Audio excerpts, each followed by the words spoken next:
Silence blanketed the prophetess's hut. Too still, too deep. Only the faint crackling of candle flames broke the hush, whispering gently into the dark. In the center of the room, Blessing sat, hunched beneath a thin white shawl, trembling slightly. Her face looked drained, but her eyes burned with alertness. The prophetess entered slowly, holding a peculiar object in both hands. It was an old calabash, weathered with age, decorated with red beads and palm fronds, and despite the still air, it shivered slightly in her grasp. "This is no ordinary calabash," the prophetess said. "Within it, the voice of the gods has been imprisoned for generations. It only speaks when called by blood." Blessing's brows furrowed. "Blood?" The prophetess gave a single nod. "A drop of your blood must be offered. Then you may ask one question, only one. Choose it wisely. For if you ask wrongly, the spirits will curse you with confusion that lasts a lifetime." Without further delay, she gently sliced Blessing's thumb with a tiny razor. A single drop of blood slipped into the calabash. The ground trembled. Every candle extinguished at once. A chilling wind rushed in through the window, slamming the door shut behind it. The calabash glowed faintly, enveloped in a red mist. Blessing shut her eyes, shaking. Then, in a fragile voice, she asked, "Where is my womb?" The calabash vibrated violently. A low, ancient voice answered, distorted and echoing, "Buried in shadow, bound in blood, beneath the red tree where no shadow dares fall." And then, silence. The glow faded. Blessing gasped for breath and opened her eyes. "The red tree," she whispered. The prophetess nodded solemnly. "It's a real place. Deep in the Isayama forest. A cursed tree. No birds land on it. No leaves grow. They say it feeds on the blood of the innocent." Blessing's voice cracked. "Then that's where I'm going." Elsewhere, inside his luxurious mansion, Chief Maxwell was pacing restlessly. Sleep evaded him. That cursed red cloth someone had tied to his gate, it still haunted him. Furious, he picked up his phone and dialed. "Hello," answered a deep voice on the other end. "She's getting too close," Maxwell hissed. "It's time. What do you want done?" Maxwell's eyes gleamed. "Get rid of her. Just like we disposed of her womb." He ended the call without another word. Outside, two men in black suits climbed into a black SUV. Their orders were clear: stop Blessing before she reached that tree. 2 days later, Blessing and Mama Kechi wrapped themselves in brown fabric and began their trek to Eziyama Forest. No car. No phone. No metal. The prophetess had warned them, only hands untainted by the modern world could enter that sacred ground. As they ventured deeper, the earth turned lifeless. The trees looked withered, and even the air felt unnatural. No birds chirped. Nothing moved. And then they saw it. The red tree stood tall and monstrous. No leaves. Its bark cracked like ancient skin, and the soil surrounding it was dark, stained red like ancient blood. Blessing's stomach churned. She stepped closer, but a sudden blast cracked the air. Bang! A gunshot. Mama Kechi screamed. 2 men emerged from the shadows, dressed in black.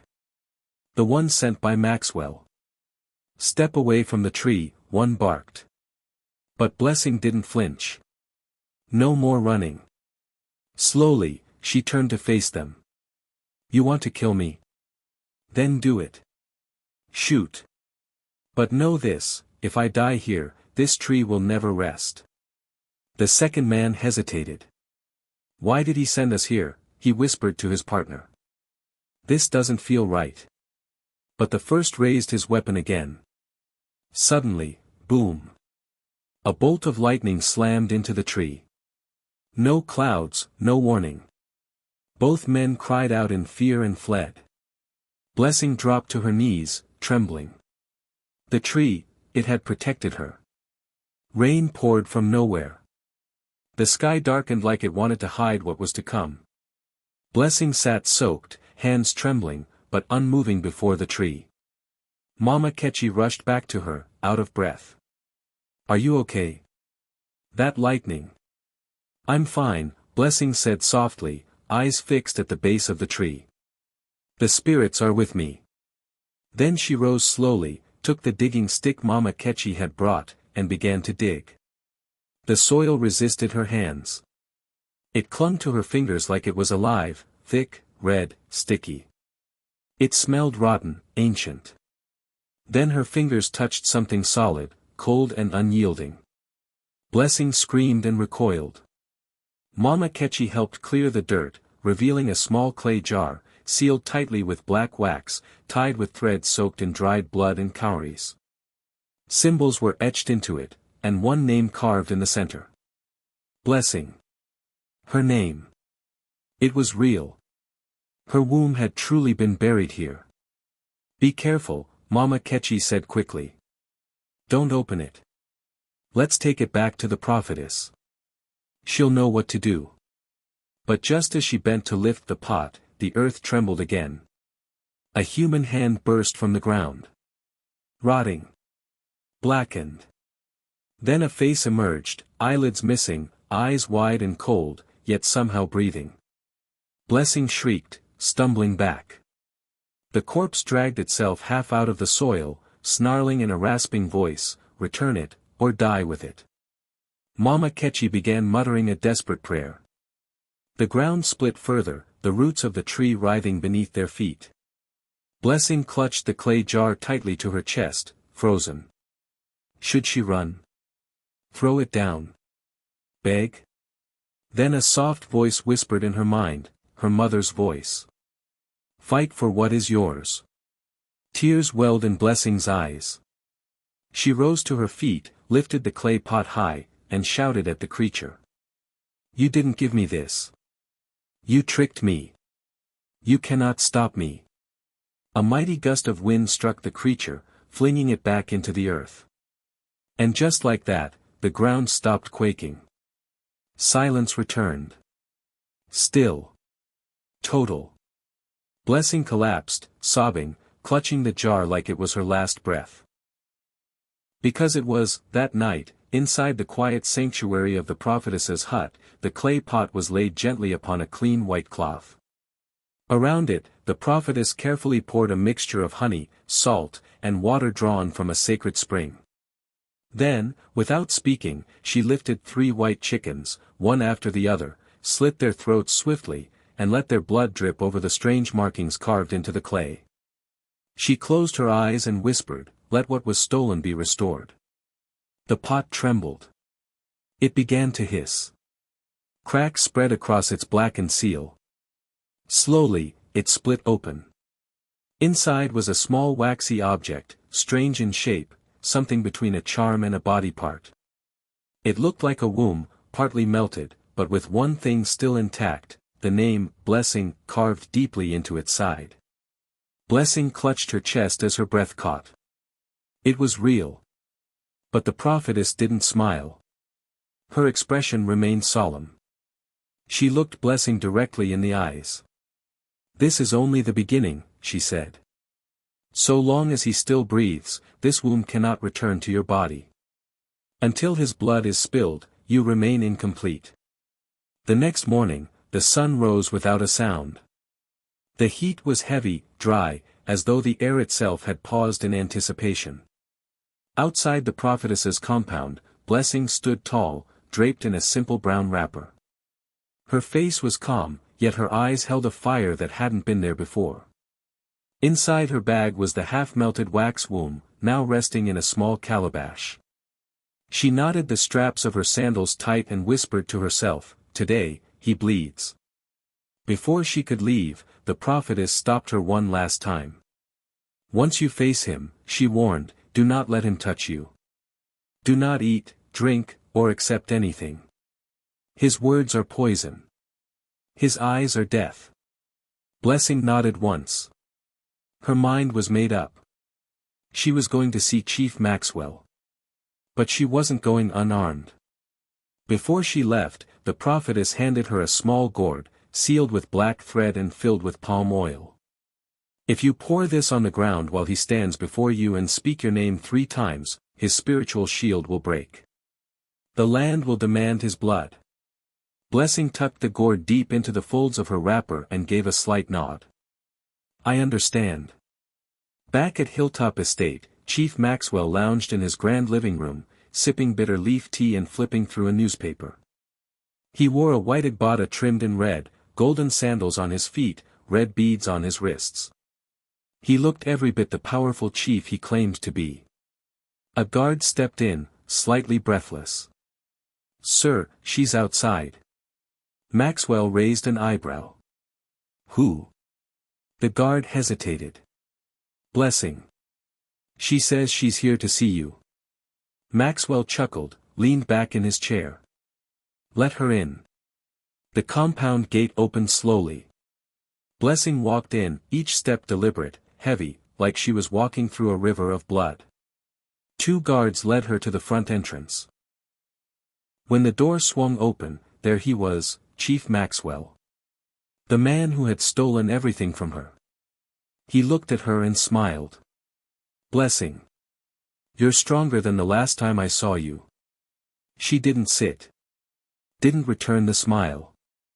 I know what you did, she said flatly. I found where you buried it. And I came to collect what's mine. Maxwell leaned forward, his hands folded on the table. Your womb. Oh, so you found it. Good for you. But it belongs to me now. Blessing's eyes glistened with tears. You're a demon. He stood and walked toward her, his voice a low murmur. You begged for help. I gave it. I didn't force you. I paid for what I took. She stepped back and reached into her bag. I'm not here to argue. I came for your blood. Maxwell laughed, deep and cruel. My blood? Do you think I'm that easy to kill? Without another word, Blessing pulled out the black gourd and hurled it to the floor. The palm oil spilled across the shiny tiles. She stood still and said her name loudly. Blessing. Again, Blessing. Once more, Blessing. Instantly, the atmosphere shifted. The air thickened. A tremor passed through the floor. A nearby glass table exploded without warning. Maxwell's expression changed. He tried to step backward, but his legs wouldn't move. He reached for his protective beads. They snapped and scattered to the ground like dry sticks. What did you do? He shouted, panicked. Blessing stepped forward, her voice firm. Your protection is broken. And the earth is thirsty. She took out the cracked wax womb and raised it toward him. Return what you stole, or the ground will drink your blood. Desperate, Maxwell darted toward a drawer and pulled out a sharp blade. But before he could move, a flash of lightning tore through the sky. The house shook. Cracks appeared on the marble floor. He fell to his knees, coughing violently. Blood trickled from his nose. He looked up at her with terror in his eyes. Please, stop this. Blessing's voice broke with emotion. Did you stop when I bled? When worms filled my body? When I cried every night in pain? Did you stop when you buried my womb like garbage? He dropped the knife. Then, in a shocking twist, the great Chief Maxwell began to cry. Real tears streamed down his cheeks. I just wanted power, he said, broken. I didn't know it would come back like this. Blessing's hands trembled. She had never seen him like this. Weak. Human. Crying. Still, she needed her womb. She needed to be whole. Then a voice came from behind. The prophetess. She had arrived silently, like a shadow. Even the gods hadn't seen her coming. You've shattered his shield, she said softly. Now you must choose. Show mercy and let the gods judge him. Or take your justice with blood. Blessing looked down at Maxwell, still on his knees. She turned her eyes to the broken gourd on the floor. Then to the cracked wax in her hand. Her chest tightened. Tears streamed freely down her cheeks. It was time to decide. The room held its breath. Chief Maxwell sat slumped, his face pale, bleeding slightly from the nose, trembling like a frightened child. The once mighty man, now reduced to a coward. But Blessing, she stood tall. Her wrapper clung to her damp skin. Her hand gripped the wax like it was her soul. The prophetess's voice rang once more. Forgive him, and the spirits will deal with him. Or draw blood, and reclaim your destiny. Blessing turned to her slowly and whispered, he didn't forgive me when I begged. He paid for my womb with evil. I will reclaim it, with blood. The prophetess nodded gently, then handed her a small black razor. Its edge gleamed. The handle was bound with red thread. Do not kill him, she said. Only draw blood. Let the earth claim what it's owed. Blessing walked slowly toward Chief Maxwell. He tried to retreat, crawling backwards across the floor like a cornered animal. No, please. Blessing, he pleaded, voice cracking. I didn't know it would ruin you. I was only trying to survive. She said nothing. Her eyes burned. You ruined me the moment you made that sacrifice, she whispered. Now, it's time I take back what's mine. She knelt beside him, grasped his trembling hand, and made a single cut across his palm with the razor. He screamed as blood rushed out, red, hot, alive. Blessing moved quickly, collecting the blood in a bowl of white sand the prophetess had placed on the floor. The moment the first drop touched the sand, the room changed. A strong wind burst through the windows. Candles toppled. The wax womb in Blessing's hand began to melt, but this time, not into nothing. It melted into something radiant. Golden light. Soft, glowing, and warm. The light lifted from her hands like smoke, rose into the air, and gently floated toward her stomach. As it entered her, her eyes rolled back and she collapsed. In the spiritual realm, she found herself standing by a river, the same river from the beginning. The one that whispered. The one that spoke in riddles. From the shimmering water emerged a woman, radiant and familiar. She looked like Blessing, but older, ethereal, glowing. The woman smiled. Daughter, she said. Your womb is yours once more. But remember, never give your body to a man whose soul you cannot see.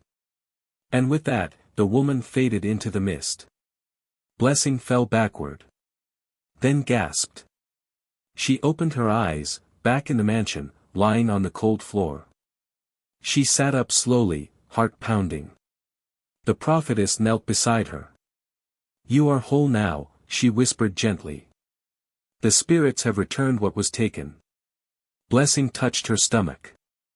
For the first time in what felt like eternity, there was peace. No pain. No nightmares. No crawling beneath her skin. Just silence. Gentle, healing silence. Chief Maxwell was slumped in a corner, pale and shaking. His face looked hollow, drained. The prophetess turned to him, voice sharp and final. The gods gave you time. You refused. Now you walk as the dead. You will still eat, breathe, sleep, but your bones will rot from within until the spirits take your last breath. Maxwell didn't speak. He lowered his head, hiding his face in shame. Blessing looked at him one final time. Her voice was steady. May your power bury your peace. Then she walked out. She never looked back. Days passed. Blessing returned to campus. Her strength returned. Her skin glowed. Her eyes were clear. She walked with a quiet confidence, as though she had walked through fire and lived. Vanessa moved out of the hostel, consumed by shame. No one saw Maxwell again. Rumors swirled. Some claimed he fled the country. Others swore his mansion sat empty, cursed. But some nights, neighbors said, soft weeping could be heard from inside. Blessing didn't care. She had won. But the journey had taught her something deep, something sacred. Some things in life are more precious than money. Your womb. Your soul. Your destiny. And no matter what, never trade what's priceless for what will rot. 5 years later, the sun set slowly behind the hills of Enugu. Children laughed in the distance. Birds flew peacefully through the warm sky. Blessing sat in a chair outside her modest cream-painted home. Flowers surrounded the porch. The breeze was gentle.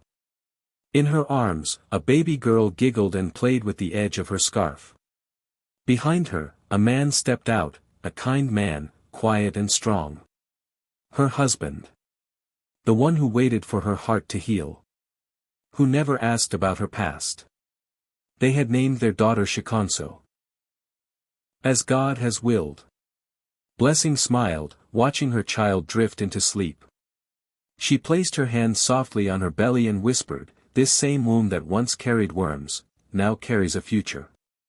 She looked up to the sky and whispered again, "Thank you, God.